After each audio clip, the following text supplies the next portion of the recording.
श्री शिवाय नमस्तुभ्यम। हम सबको पता है कि आज है 22 अगस्त यानी कि कजरी तीज का बहुत ही पावन सा दिन। ये तीज पावन क्यों है? क्योंकि आज ही है संकष्टी गणेश चतुर्थी भी। और अगर आज रात में आपने एक तीज गणेश दीपक अपने घर पे जला दिया तो मात्र 2 महीने के अंदर आपकी वो सारी मनोकामना पूरी होती हुई नजर आएगी जिसके लिए आप बहुत दिनों से परेशान हैं। और ये सारे उपाय पूज्य गुरु जी की कथा से सुन के बहुत अच्छे से आपको समझाऊंगा, ठीक है ना।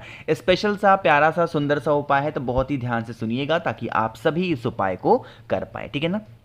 चलो बात करते हैं। स्क्रीन पे आप सभी को दिख रहा होगा एक दीपक, है ना। आपको भी इसी तरीके से दीपक लेना है, लेकिन जरूरी नहीं है कि वो दीपक आपको आटे का ही लेना है। मन है आप आटे का ले सकते हो, मन है आप उस दीपक को मिट्टी का भी ले सकते हो, कोई इशू नहीं है, कोई दिक्कत नहीं है, ठीक है ना। अब जो बताऊंगा मेरी बात सुनिएगा। चाहे आपने मिट्टी का दिया लिया हो, चाहे आपने आटे का दीपक लिया हो, उसके अंदर हमेशा आपको क्या डालना होगा? घी ही डालना, ठीक है ना। और वो घी कौन सा होगा? गौ माता के दूध से बना हुआ होना चाहिए। अब इसके अंदर हमें लगानी होगी बत्ती। कौन सी बत्ती लगाओगे? इसके अंदर आपको चौमुखी बत्ती इस तरीके से लगानी है।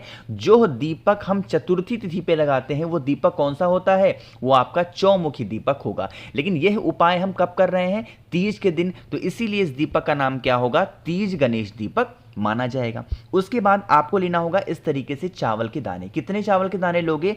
आपको मात्र 2 चावल का दाना लेना है, इससे ज्यादा मत लेना, ठीक है ना। ले लिया। लेने के बाद में आपके घर में जो भगवान गणेश की फोटो हो, मूर्ति हो, प्रतिमा हो, है ना, कोई जरूरी नहीं है कि मंदिर ही जाना है, नहीं, अपने ही घर पे जो सबसे पहले मैंने आपको 2 चावल के दाने को दिखाया, उन 2 चावल के दाने को पहले आपको ऐसे जमीन पे रखना होगा, ठीक है ना। रख देना। रखने के बाद में जो आपको मैंने दीपक दिखाया, चाहे तो मिट्टी का आपने लिया हो या फिर आपने आटे का लिया हो, उसको आपको यहां पे रख करके और उसके अंदर आपने लगाया है चौमुखी बत्ती कुछ इस प्रकार से, ठीक है ना। अब भगवान गणेश का ध्यान करते हुए, स्मरण करते हुए आपको इस दीपक की 4 की चारों बत्तियों को क्या करना होगा? प्रज्वलित करना है, जलाना है, ठीक है ना। दीपक जलाने के बाद में अब आपको अपनी मनोकामना कैसे कहनी है इसको समझो। देखो, जब आप अपनी मनोकामना कहोगे तो आपके हाथों में या तो मूंग के दाने हो या तो आपके हाथ में क्या होने चाहिए? दूर्वा। दोनों नहीं लेना, या तो दूर्वा ले लेना या तो मूंग के दाने को अपनी मनोकामना, अपनी विशेष को कहते हुए यहीं पे इसी जलते हुए दीपक के अंदर अगर आपने डाल दिया तो बरसों पुरानी जो भी आपकी मनोकामना होगी, जो भी आपकी विशेष होगी, वो पूरी होते हुए जरूर नजर आएगी, ठीक है ना। इस उपाय को भूलना किसी को भी नहीं है। आज शाम को अपने घर पे करना है, सुबह इस दीपक को नहीं जलाना है, रात में कभी भी आप इस उपाय को कर सकते हो, ठीक है ना। तो यहां पे हम लोगों ने पहले उपाय की बात की है, कजरी तीज, साथ ही साथ संकष्टी गणेश चतुर्थी के इस उपाय को समझने की, ठीक है ना। तो पहले उपाय की बात हो गई है। आगे बढ़ते हैं बस वीडियो के हम लोग अपने दूसरे उपाय की तरफ। और ये दूसरा उपाय भी आपको अपने घर पे ही करना है। यहां पे स्क्रीन पे आपको गेहूं के दाने दिख रहे होंगे, तो यह उपाय में जरूरी नहीं है कि आपको गेहूं का ही दाना लेना। अब बात करते हैं कि हमें फिर क्या ले सकते हैं। सबसे पहले समझो कि इस उपाय को करने से आपको फायदा क्या होगा। अगर आपके घर में कोई भी व्यक्ति बीमार पड़ा है बरसों से और उसकी बीमारी ही ठीक नहीं हो पा रही, जिसके लिए आप बहुत ज्यादा परेशान हो, बहुत ज्यादा चिंतित हो, तो आप इस उपाय को करेंगे, ठीक है ना। अब अगर आपको गेहूं का दाना मिल जाता है तब तो बहुत अच्छी बात है, बट अगर आपको गेहूं का दाना नहीं मिलता तो आप कोई सा भी अनाज का दाना ले सकते हो। मन है चावल ले लो, बाजरा ले सकते हो, है ना, मक्का ले सकते हो, कुछ भी ले सकते हो जो अनाज में आता हो, ठीक है ना। लेने के बाद में हमें जरूरत पड़ेगी शमी के पत्तों की। कितनी? मात्र 1 शमी का पत्ता लेना है, इससे ज्यादा नहीं लेना, ठीक है ना। 1 शमी का पत्ता लेना। शमी पत्र के साथ में तांबे का लोटा लीजिएगा, उसमें जल भरिएगा अपने घर से और सीधा पहुंच जाएंगे कहां पे? महादेव के शिवलिंग के पास में, जो शिवलिंग आपके घर पे रखा हुआ है। अब आपको मैंने बता रखा है महादेव का पूरा परिवार कहां पे विराजमान है? शिवलिंग के ऊपर ही विराजमान है, पता है। तो जो भगवान गणेश का स्थान होता है शिवलिंग पे, वो कहां होता है? शिवलिंग के राइट साइड होता है भगवान गणेश का स्थान।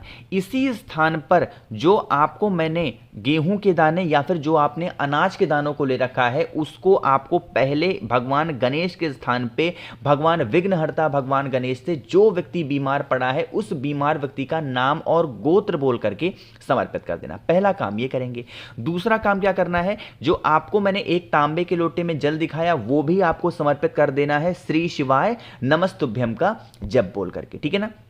2 काम कर दिया। जब आप जल चढ़ा चुके हैं, सारा काम आपका खत्म हो जाए, तो लास्ट में जो आपको मैंने शमी का पत्ता दिखाया, जो भी व्यक्ति घर में बीमार पड़ा है उस बीमार व्यक्ति का नाम और गोत्र बोल करके आपको समर्पित कर देना है उस शमी के पत्ते को महादेव के शिवलिंग के ऊपर, ठीक है ना। बहुत स्पेशल, बहुत प्यारा सा छोटा सा उपाय था, आप सभी को करना है। कोई भी व्यक्ति घर में अगर आपके बीमार है तो वो बीमार व्यक्ति आपका ठीक जरूर हो जाएगा, ठीक है ना।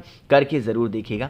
तो यहां पे हम लोगों ने बात कर ली है अपने 2 उपाय की। आगे बढ़ते हैं इस वीडियो के हम लोग अपने तीसरे उपाय की तरफ, जो कि आपको करना होगा काले तिल के साथ में, ठीक है ना। लेकिन यह उपाय के बेनिफिट क्या है, फायदे क्या हैं, उस उपाय को मैं आपको तब बताऊंगा जब आप सभी लोग करेंगे वीडियो को लाइक। और जिसने मेरी अभी तक आवाज़ सुनी है और चैनल को सब्सक्राइब नहीं किया तो जल्दी से करिएगा चैनल को सब्सक्राइब। उपाय के बेनिफिट क्या होंगे, फायदे क्या होंगे अगर आप इस उपाय को करते हो तो, ठीक है ना। बहुत ध्यान से सुनिएगा। सबसे पहले समझा दूंगा कि आपको कि इस उपाय को करने से आपके जीवन के जो कष्ट होंगे ना, वो सारे कष्ट खत्म होंगे। हर इंसान के जीवन में अपने अलग कष्ट हैं, ठीक है ना। आपके जीवन के जो कष्ट होंगे उसका स्मरण करते हुए आपको इस उपाय को करना होगा, ठीक है ना।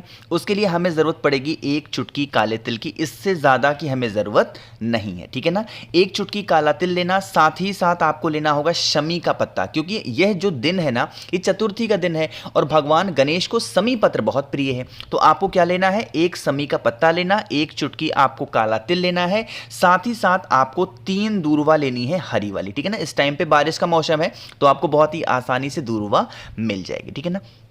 इतनी सभी चीज़ों को लेकर के एक तांबे का लोटा लीजिएगा, उसमें जल भरिएगा अपने घर से। ध्यान रखिएगा इस जल के अंदर आपको कुछ भी नहीं डालना है और पहुंच जाना सीधा महादेव के शिवलिंग के पास में।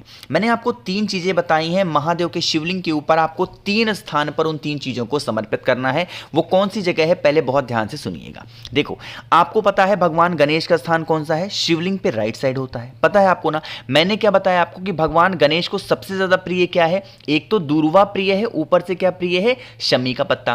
तो शमी के पत्ते को भी कहां समर्पित करना, सबसे पहले भगवान गणेश के स्थान पे। दूसरा जो मैंने आपको दूर्वा दिखाया, उसी शमी पत्ते के ऊपर जो आपको मैंने 3 दूर्वा दिखाई है, उस 3 दूर्वा को भी जो आपके जीवन के कष्ट होंगे, प्रॉब्लम्स होंगी, समस्या होगी, वो कह के समर्पित करेंगे। अब जो आपके पास में काला तिल है, उस काले तिल को महादेव के शिवलिंग के ऊपर यह कहते हुए समर्पित करना है, हे शिव शंभु भोलेनाथ, हमारी ये समस्या है, ये प्रॉब्लम है, आप कुछ भी करके हमारी इन सभी समस्याओं को दूर करें।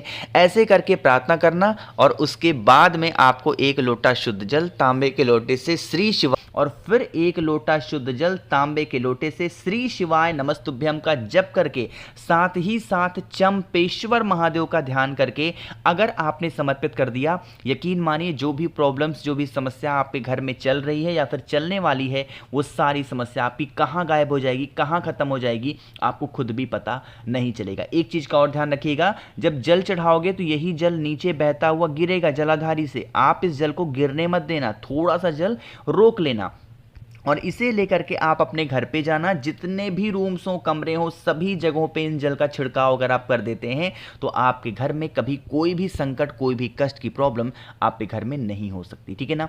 करके देखिएगा, बहुत ही छोटा सा और बहुत ज़्यादा आसान सा ये उपाय था। तो 3 उपाय की तो हमने बात कर ली है। आगे बढ़ते हैं बस वीडियो के हम लोग सबसे आखिरी, बहुत ही छोटे से और चौथे उपाय की। यह उपाय का बस एक फ़ायदा है कि अगर आप पे घर में बहुत ज़्यादा नज़र, टोने, टोटके, हाई टाइप की या फिर हाई लगती बहुत ज्यादा है, तो आपको इस उपाय को करना होगा, ठीक है ना। इसके लिए हमें 2 चीजों की जरूरत पड़ेगी। पहले नंबर पे तो हमें जरूरत पड़ेगी इस प्रकार से लौंग की, है ना।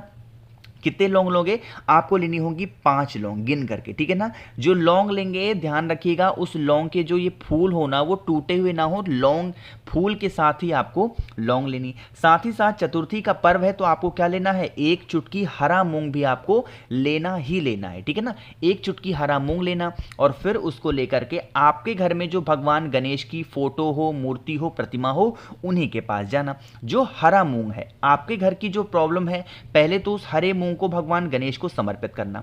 दूसरे नंबर पे जो मैंने आपको लौंग दिखाई, एक आपको छोटा सा कोई भी कटोरी लेना, ग्लास लेना, लोटा लेना, उसमें जल भरना और जल के ही अंदर आपको क्या करना है, उन 5 लौंग को डाल देना और पूरी रात चतुर्थी के दिन भगवान गणेश के पास में छोड़ देना।